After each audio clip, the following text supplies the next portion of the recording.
Hey everyone, welcome to Reddit Readout. Today we are checking out ProRevenge. Story 1.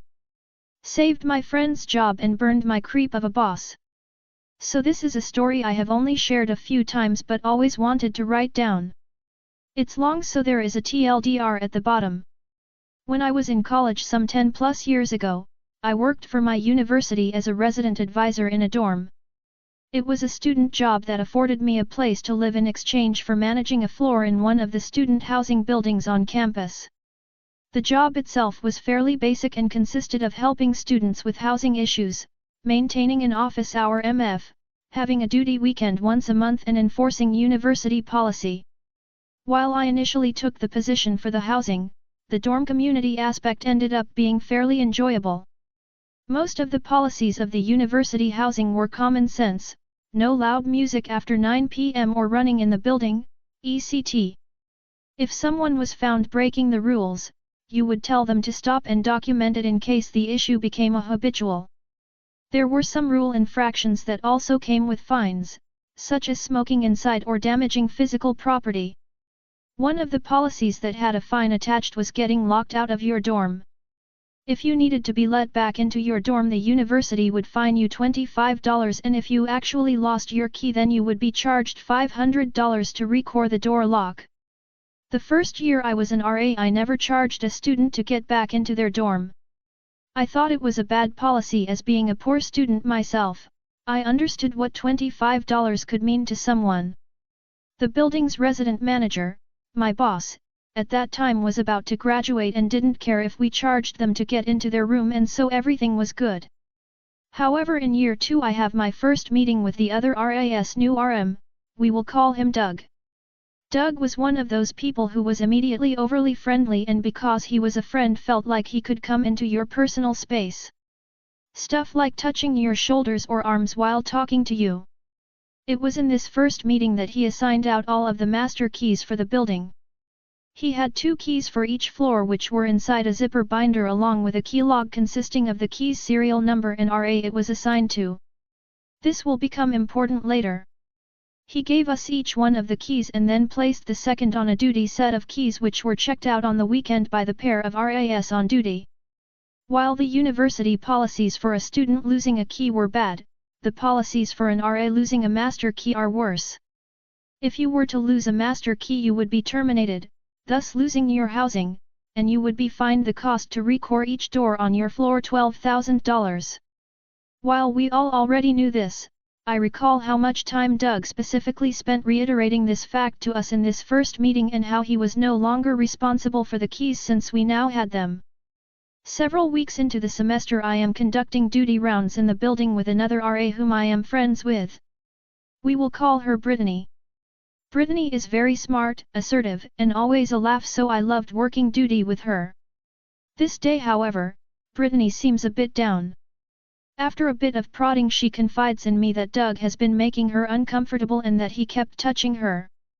I believed I understood what she meant, because I also disliked how touchy he was and how close he would get to me when we spoke. That's not what she meant. I talked to her about reporting him, but she did not want to, presumably since Doug was one of the department's golden boys. Brittany said she had had enough, so she told him off and didn't think it would happen again, but asked me to stick around her anytime he was around. After learning what Brittany told me, I asked another female RA who I was friends with what she thought of Doug. While she didn't claim he had done anything to her, she did express that she didn't like being alone with him. I decided he was a creep, and I became very brief anytime I had to speak with him. I also made sure I would stick around after staff meetings until everyone left, and would linger in the office doorway if Doug called one of the girls back. The year goes on and I continue doing my job just as I had the year before. I document major and minor incidents, but I don't ever document letting students back into their dorms. One weekend I am on duty and get a notification on the duty pager, yeah, a pager, from a student. I call them and they are locked out on another floor. I grab the duty set keys and head to let them back into their dorm. In the hallway I run into Doug, who asks what I am doing. We have a brief exchange. I tell him I am letting a student into their room, and I continue about my way thinking nothing of it. The following Monday I am called into the office. I am asked about the student I let into his room and how often I have to let people in. I am honest and tell him that I never charge the students and I do it several times a month. Apparently because the students are informed of the policy and their responsibilities when they accept the keys, he considers my failure to charge them to be theft from the university. He had apparently reviewed all of the reports submitted under my user ID and seen that I had never charged anyone for being let back into their dorm and told me that he was referring me for disciplinary action. The disciplinary action did not go far, or at least no one higher up ever spoke to me about that situation. For me though, this drew a line that only served to reinforce my opinion of him. School continues much as it had. A few months before the end of the year I am again doing duty rounds with Brittany, who is clearly upset. Apparently, a few nights prior she had a late night and a few drinks with friends. Early the next morning a student had awoken her from her drunken stupor because they had locked themselves out of their dorm. Still half asleep, she grabbed her master key and let the student in. When she returned to her room, instead of putting the key up, she had instead set it on her counter where it then fell into the trash. Awake the next day and not realizing what had happened, she took her trash to the dumpster and it was gone to the dump before she remembered what happened.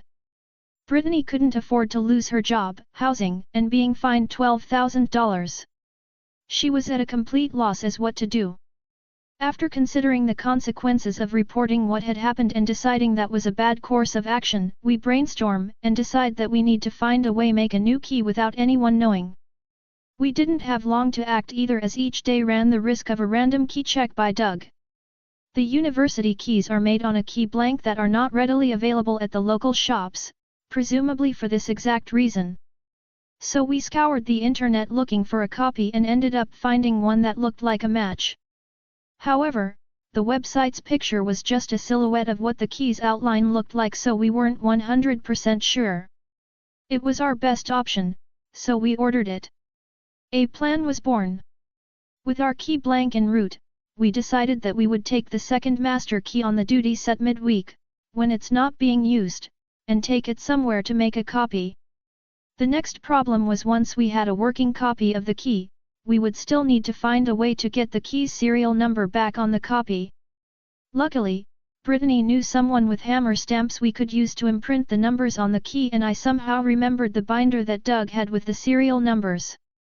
Because Doug's office was across the hall from his room, he could always hear if anyone was in there. Since Brittany had bad experiences with Doug, we didn't want him to find her in there alone, so it fell to me. I waited till night on one of my duty weekends and got into the office. I opened the door as quietly as I could and snuck in, leaving the door only slightly ajar so that no one in the hall could immediately see in. I was only halfway through looking for the binder when I heard his door open. Sure enough, Doug steps in and asks what I am doing. I know my heart was racing, but I had come up with what I thought was a believable lie.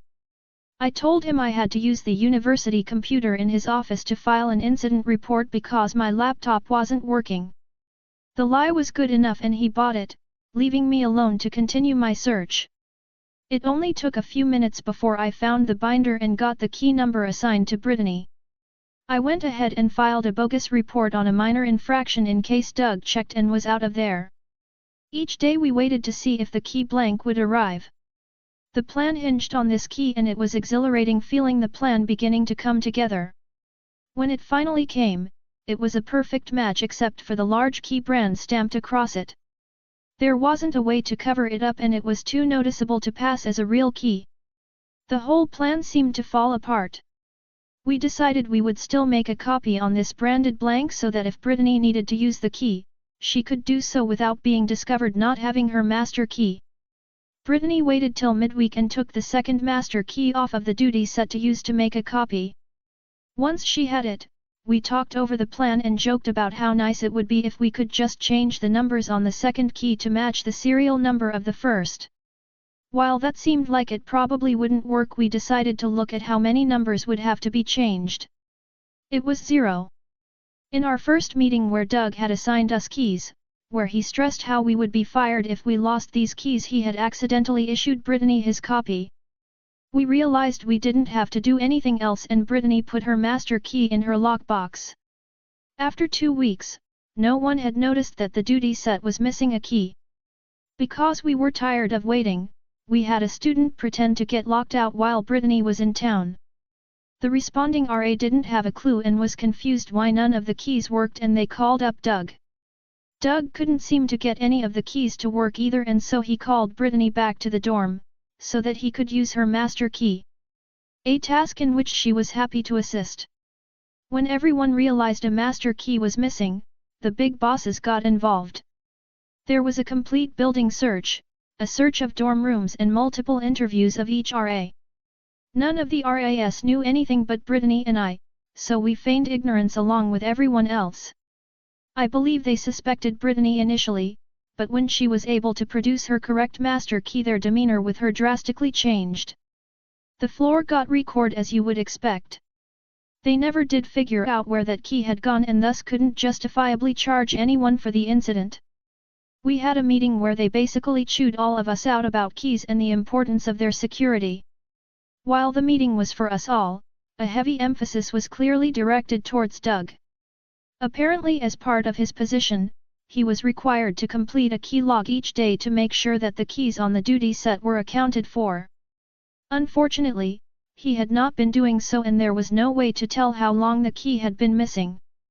Like he had told me when he wrote me up, this was important since those keys were assigned to him and he had been informed of the policy and his responsibilities when he accepted the keys. Since he was the boss's golden boy, they didn't fire him like we were all warned would happen. Doug did end up getting a substantial fine, and while I don't know the exact amount, I do know he was incredibly upset about it. The year was almost over and Doug got moved to another building the next year, so I never had much more to do with him. I do know that he ended up losing his job due to some incident involving another female RA. Well, that was longer than I expected. Hopefully it's worth a laugh for anyone who actually read it, and at least I have it wrote down now. TLDR.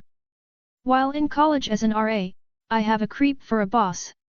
He writes me up for not finding students who are irresponsible with their keys and get locked out of their rooms.